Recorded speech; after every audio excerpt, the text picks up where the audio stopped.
Mimi ndugu zangu nilikuwa ni Mkristo na jina langu nilikuwa nikiitwa Tom Mwaipopo na nikasilimu nikaitwa Saidi Mwaipopo. Na niliposilimu sikulazimishwa, na ndio maana sina unyonge katika hii dini. Wala sikuahidiwa kupewa pesa, kwa sababu Uislamu hamuhitaji mtu kwa ajili ya pesa. Uislamu ni dini ya Mungu, na unaposilimu usifikiri eti umuongozea Waislamu jambo fulani ukajiona wewe superstar sana ndani ya Uislamu. Katika Uislamu ukimwamini Mungu na ukamwamini mtume, umeinusuru nafsi yako. Na ufanye Mungu anavyotaka na mtume, usifanye unavyotaka wewe kwa akili zako. Sasa kuna mambo ambayo nataka niyazungumzie hapa ili wale Waislamu wenye wasiwasi na dini wajue kwamba Uislamu ndio njia iliyokuwa sahihi. Na wale ambao sio Waislamu wajue kwamba Uislamu ndio njia sahihi. Na ndio maana nimelazimika kuita vyombo vya habari twende live, na tutaendelea kuyasema haya mpaka siku ya kiyama.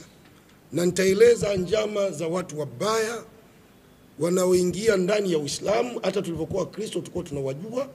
Wao kazi yao ni kudestroy Uislamu, hata kama watakuwa wamejipa majina ya Kiarabu, kwa sababu kuna majina ya Kiarabu na majina ya Kiyahudi. Wamejipa majina ya Kiarabu ili kuwadanganya Waislamu kwamba wao ni miongoni mwao, kumbe ni msambituna, au kwa lugha nyingine ni wanafiki. Mimi na wewe tutawajua, lakini dalili alizosema mtume tutazijua. Wanapenda kusema uongo, wakitoa ahadi watimizi, wakiamini wanafanya hiana. Hizo dalili za mtu munafiki. Dalili simpointi kwamba fulani ni munafiki, la. Ndugu zangu, mimi nimekulia katika Ukristo wa Kikatoliki na nilibatizwa na padri moja wa Kiingereza, alikuwa anaitwa Padri Geoffrey, na akanipa komunio ya kwanza Padri Geoffrey, na alikuja kunipa kipaimara padri moja anaitwa Padri Primo, yeye alikuwa ni Mjerumani. Naomba mnisikilize kwa umakini, msifikiri Uislamu ni dini ya kizembe ya kivululu tunapoingia katika hii dini. Hii ndiyo dini ya Mungu, lazima tuieleze. Alafu tutaeleza na njama za wasiokuwa Waislamu, namna gani wanavyojitahidi kuwagawa Waislamu na kuwavuruga Waislamu. Ndugu zangu, mimi kwanza sikuhubiriwa, nilifanya tu utafiti mimi mwenyewe ndani ya Qur'an na ndani ya Biblia nikiwa kama Mkristo. Na hii nitakupeni homework mnaotufuatilia katika channel zetu za Kiislamu, nendeni mkasome. Na hata Wakristo wengine mmekuwa mkinipigia simu mkisilimu kwa njia ya mitandao, nataka sasa mkae wazi ili kama mnasilimu msilimu kwa kutaka kwenu nyinyi wenyewe, sio kwa kudanganywa. Na tunayasema haya sisi hatutaki kuwa masuhulia siku ya kiyama. Mungu ataona kwamba tuliamini tukawaambia huko siko, lakini kwa kiburi chao tu watu wakang'ang'ania huko ambako hakukustahili kuwepo. Na hapa natumia uhuru wangu wa kikatiba, uhuru wangu wa kusema na kuchagua dini. Na kazi ya Uislamu sio kuwalazimisha watu wawe Waislamu, lakini kusema ni lazima tuseme. Ukiniuliza kwa nini unautaja Ukristo, Mungu ndio kautaja, sio mimi. Ukristo Mungu ameshautaja ndani ya Qur'ani zaidi ya mara 3. Sasa mimi sikutaja, Mungu ndio kautaja. Kwa mimi kutaja Ukristo sio dhambi. Ukiniuliza kwa nini unataja Uyahudi, Mungu ameutaja Uyahudi ndani ya Qur'ani. Hata shetani Mungu amemtaja ndani ya Qur'ani. Kwa hiyo usinianze kuniataki kwa nini unataja Ukristo.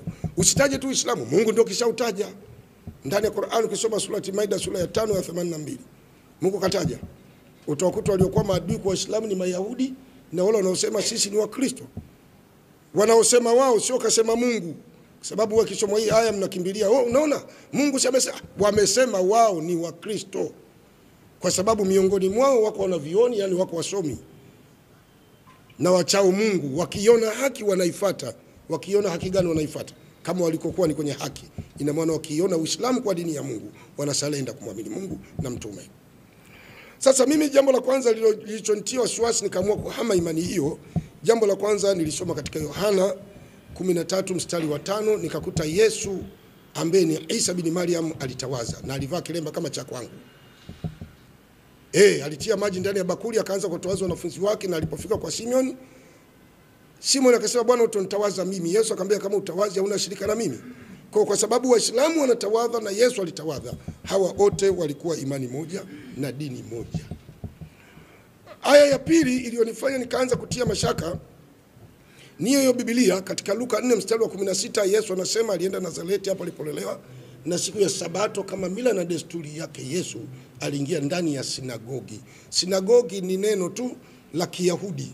Wayahudi misikiti wanaita sinagogi, Waarabu wanaita masjidi, Waingereza mosque, Wafaransa moskel. Kwa Kiswahili ni msikiti, Waarabu masjidi. Hii ni nyumba moja wanafanya ibada Waislamu. Kwa hiyo hapa nikaona kwamba Uislamu na Yesu na yeye alikuwa ni Muislamu. Imani ya Wakristo duniani kote wanaitikadi kuwa Yesu ni Mungu. Huu ndio ukweli, tusifichane. Na mimi nilikuwa na itikadi hiyo kuwa Yesu ni Mungu.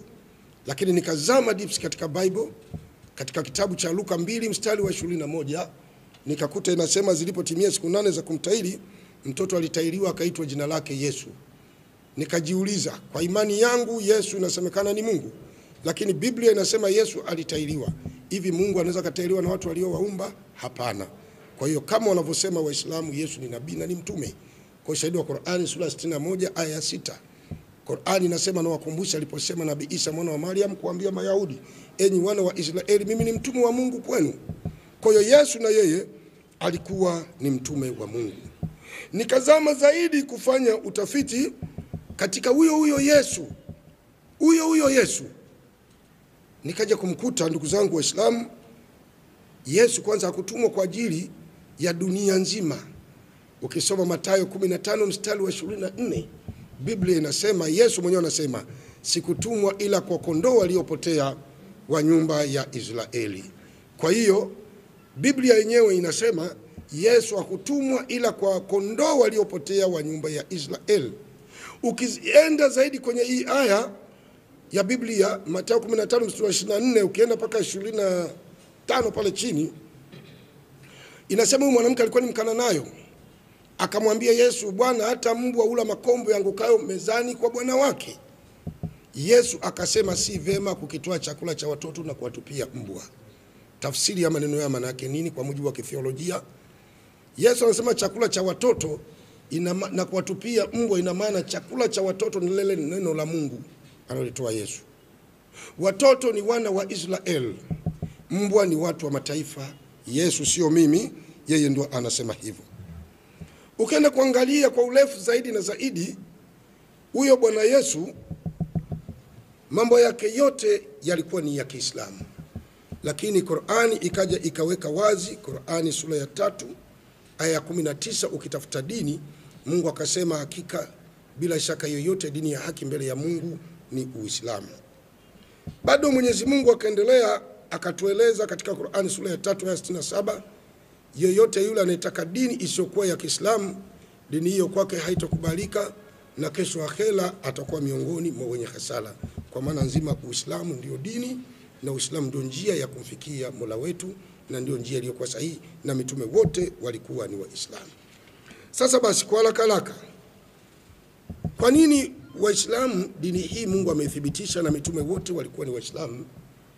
Na sababu gani Uislamu unakuwa unasuasua Tanzania au Afrika Mashariki? Ukifanya utafiti kwa Tanzania, ndugu zangu Waislamu, naomba mnisikilize vizuri na muwe makini, na msifikiri hapa tumekuja kufurahisha watu au kuwauzi watu. Tumekuja kueleza maandiko kama yalivyoandikwa. Sasa ukiniambia mimi unakashifu, mimi nasoma maandiko, sina lawama yoyote, na naendelea kusoma maandiko. Kwa nini Waislamu duniani au Tanzania tunakuwa wa mwisho kila wakati na kila jambo? Ndugu zangu, hii ni nukta muhimu sana, naomba mnisikilize. Uislamu utaendeshwa kwa mambo makuu matatu. Yakikosekana katika jamii, Uislamu una paralyze. Jambo la kwanza, Uislamu utaendeshwa kwa elimu. Waislamu mashallah elimu wanayo ya kutosha kwa Tanzania. Jambo la pili, baada ya elimu, Uislamu utaendeshwa kwa uchamungu. Uchamungu ndio ngao kubwa na ndio jambo muhimu katika imani ya Kiislamu. Jambo la tatu, Uislamu utaendeshwa kwa uchumi, pesa. Alhamdulillah, Waislamu wana pesa. Lakini kwenye swala la uchamungu hapa, inawezekana ndio sababu tumekwama, na ndio sababu inapelekea Uislamu kuparalyze Tanzania. Nataka nikupeni takwimu ya kutosha. Tanzania baina ya Waislamu na wasiokuwa Waislamu, Waislamu ndio watu wanaomiliki uchumi mkubwa sana nchi hii, na ndio wafanya biashara. Unaposema tajiri ni mfanya biashara, Waislamu ndio matajiri. Na utajiri wa Waislamu ni utajiri wa jasho lao na ni haki yao, na ndio wafanya biashara wakubwa. Lakini kwa nini Waislamu tunakosa vipaumbele katika imani yetu? Jambo la kwanza ni kuwekewa viongozi wasiokuwa na uwezo katika dini. Tunawekewa viongozi wasiokuwa na uwezo katika dini, na hii ni hatari sana ndugu zangu Waislamu. Tunawekewa viongozi wasiokuwa na uwezo katika dini. Jana ujuzi nilikuwa naangalia kwenye YouTube ndani ya simu yangu nikiwa nyumbani kwangu, nikaona shekhe mmoja wa mkoa amejiita yeye, mimi simjui hata jina lake, alijitambulisha yeye kuwa ndio shekhe wa mkoa wa Mwanza. Mimi I don't know, simjui, sijui ni nani, lakini nataka nizungumze hili jambo nalo. Huyu bwana nikamwona ameingia msikiti mmoja, na ufahamu wa msikiti, bahati nzuri nilikuwa Mwanza mimi kama wiki moja iliyopita, na nimesali huo msikiti, na imamu wake namjua, anaitwa Sheikh Mahuba. Huo msikiti akaingia, akasimama, nikamuona akatangaza mapinduzi au mageuzi, akisema huu msikiti tunaucho, na ni shekhe, anasema yeye ni shekhe wa mkoa. Nataka nizungumze hii nukta ili mpime viongozi wa Kiislamu. Baadhi yao wanafaa kuwa viongozi, wanaweza kuwa viongozi, au ni watu tu tunaokota uswahilini tunawapa nafasi za kuwa viongozi? Waislamu tujipime, tumefeli. Tanzania hii, Waislamu nchi nzima, hatuna hospitali hata moja, wasiokuwa sisi wamejaza mahospitali nchi nzima. Nchi hii Waislamu, nchi hii, shule nyingi za Waislamu na Kiislamu zimewekwa katika mfumo wa kibiashara. Mtu anajenga shule, Waislamu wanajenga, anaipola mtu mmoja au kikundi cha watu, alafu kinategemea kuendesha ile shule kwa ada za wanafunzi. Itaenda vipi? Hatima yake mwanafunzi akikosa siku 2-3 kupeleka ada, anaambiwa hakuna kuingia shuleni, anapigwa X, kama babako alete hela. Shule za Kiislamu, mtoto anasoma wa Kiislamu maskini, baba yake muuza kahawa, mama yake mchoma mahindi, muuza maji Kariakoo, anaambiwa alipia shule ya Kiislamu boarding milioni 2 mpaka milioni 3. Aya, ukimuuliza, mimi na watoto 3, kazi yangu ni kuchoma mahindi, nataka wasome Islamic Secondary School, milioni 3 kwa mwaka ni milioni 9. Maskini huyo ataipata wapi? Anaishi Mbagala Kigilagila, nyumba ya kupanga, anakaa Manzese uwanja wa Fisi, Manzese kwa mfuga mbwa, maisha yake dhofla hali.